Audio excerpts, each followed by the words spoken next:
بسم الله الرحمن الرحيم.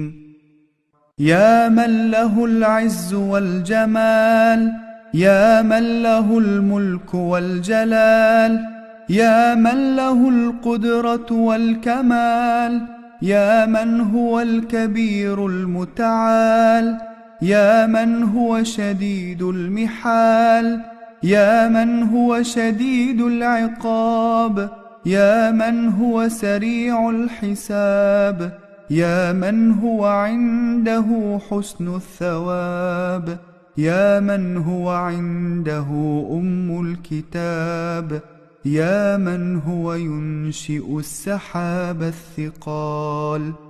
سبحانك يا لا إله إلا أنت الأمان الأمان، خلصنا من النار.